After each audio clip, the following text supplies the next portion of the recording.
It's telling me it's streaming now. Okay. My I computer's. am getting. You're getting a stream? Yeah. Okay, folks. Well, okay. Welcome to Quantum Leap here with David and Corey. I have a green screen on that live. Let me just click on it. Okay, there we go.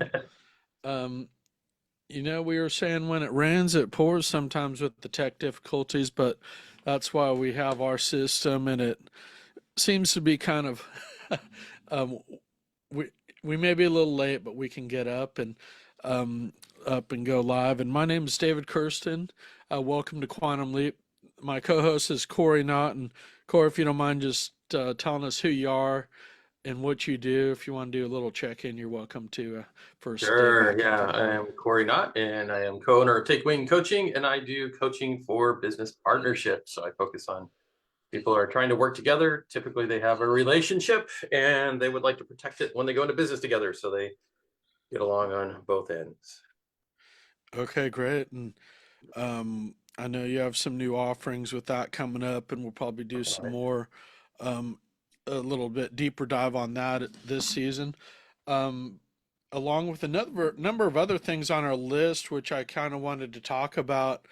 Um, this season, we have some new themes, and I'm going to just go over some of them, and then we have just some questions.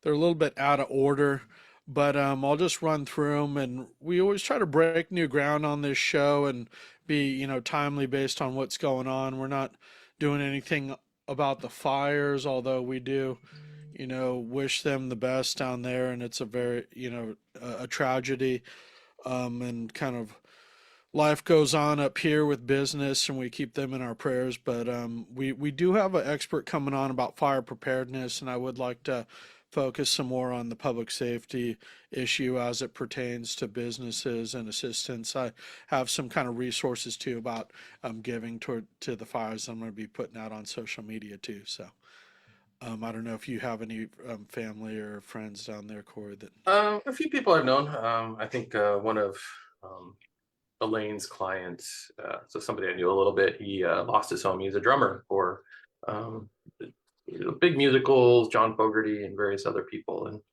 he was probably one of the first people I heard from about escaping the fires.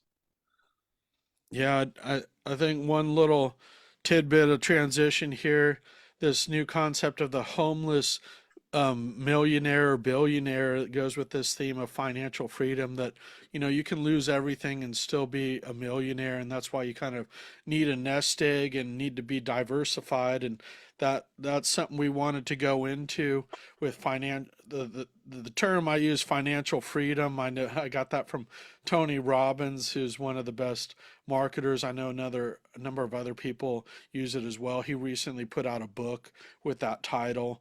Robin Patton, who was on this show before, who's a financial advisor, has a great YouTube channel.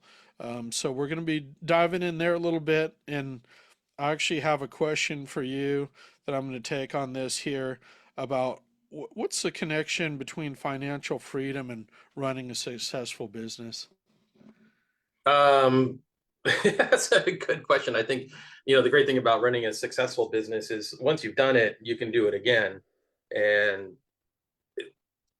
there's so much to, I think the entrepreneurial mindset is one of creation and, ideation and so on. And there can be downsides to it, but it's an optimistic, resilient mindset that, for those of us maybe who haven't achieved that great success and financial freedom, when you talk to entrepreneurs who are like, okay, I don't know if I, we're looking at the big retirement crack problems going on and crisis. And I think if you talk to entrepreneurs, they typically aren't as afraid of it. It's like, I love what I do. I'll find a passion project and continue to do that for the rest of my life. And um, so I think financial freedom can come in many different ways, but it's certainly nice to have that cushion to land on if there's something going on. And so that's really what it means to me, is having that even level of income that you can maintain no matter what, and land on it when you need to.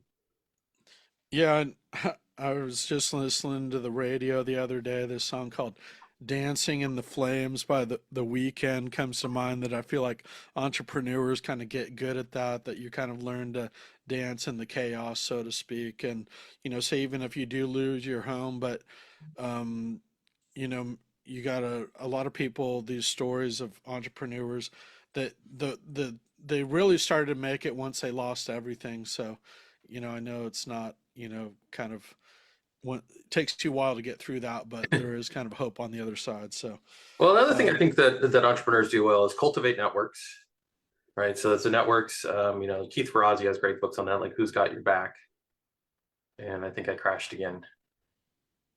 okay. While Corey gets back up, he's been having Um, some. Oh, there he is. yeah, so If you need to turn your video off too, we can go with just audio for a minute. Oh, there you are. You're back. okay, yeah, I was saying, we're also good at cultivating networks, and networks are very supportive. So that's what I Yeah. encourage people to do, no matter what. Yeah. No, definitely. Family and networks. Which we are going to talk about networking up is a kind of a piece of networking, and I know we had Mike Macedonio on and Ivan Meisner a while ago to talk about that issue, but I wanted to have another episode or two on that. This concept of thought leadership really ties into writing and blogging for entrepreneurs and really using ideas and the development ideas to help build your brand and your business. And, one resource my sister actually printed out a hard copy of my book here, and I'm looking at getting, I do have a chapter on my book on writing, but what would you say? I know you're doing a workshop on writing for entrepreneurs, and I just see you as a great candidate to use blogging and writing to grow your business. But what would you say the why entrepreneurs might want to look at that as a way to generate business? Well, first of all, we're not doing a workshop on writing. We're actually just doing a writing co-working. Okay. So one of my goals is to be, just to stand out as a thought leader, or even just to be found. There's a lot of noise out there, and so we want to come across as experts in what we do. And thought leadership is even more important because we want to present ideas that people maybe haven't thought of. And so the trick is to writing consistently because and all struggle for me today. I don't know what's going on.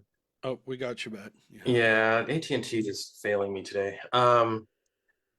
So what I was saying is we're doing a writing co-working because what we understand is that is consistency is really the key. Like I now have a goal of publishing 3 times a week on LinkedIn, just short, pithy little things. Eventually it'll go to a newsletter. But the fact is to build up that following takes time. And we entrepreneurs, especially those of us with the kind of the ADHD option side of things, we like to jump around a lot.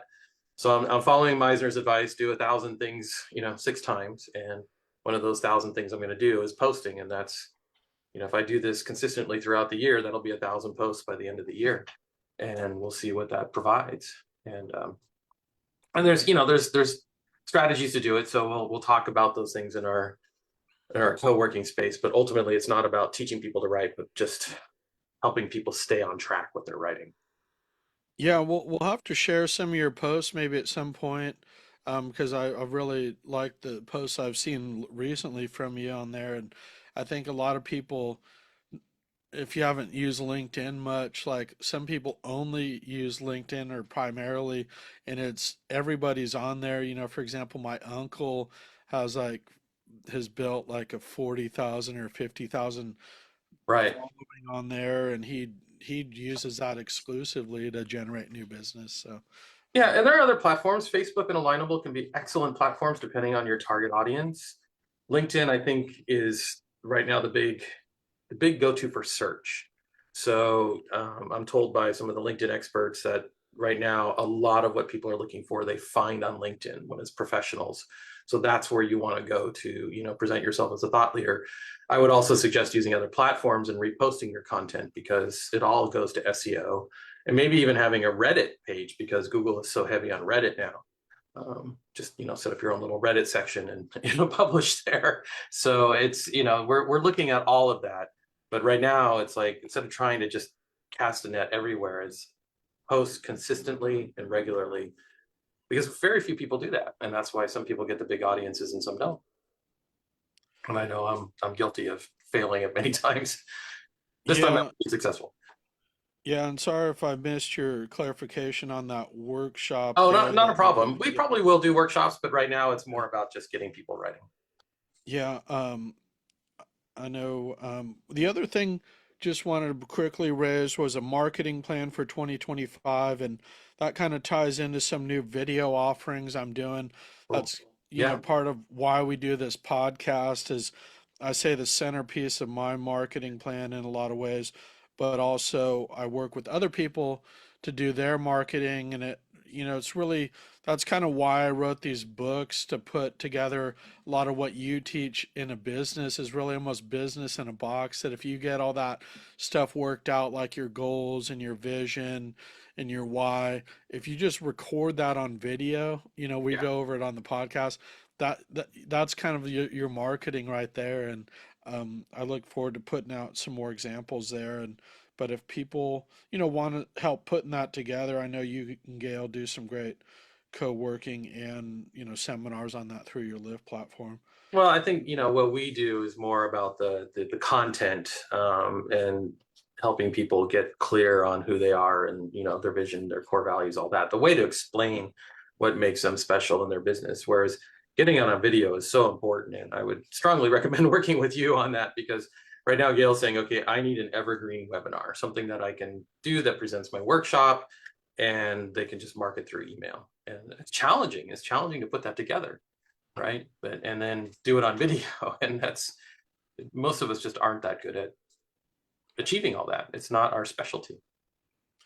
Yeah, So I hear you. Another theme, which we're going to actually talk about in the next segment, all things, if they go smoothly, is the like some more B&I insider baseball chapter growth goals for right, people. I just you being an expert in B&I, and we kind of have like a real brain trust on that stuff, so we're going to be bringing those folks on because I really see how what our chapter growth, what's recently went on in our chapter impacts everybody in that chapter in a positive way. So, it I does. just Yeah, you yeah. just love to tell that story to other chapters, help them get to a good place too.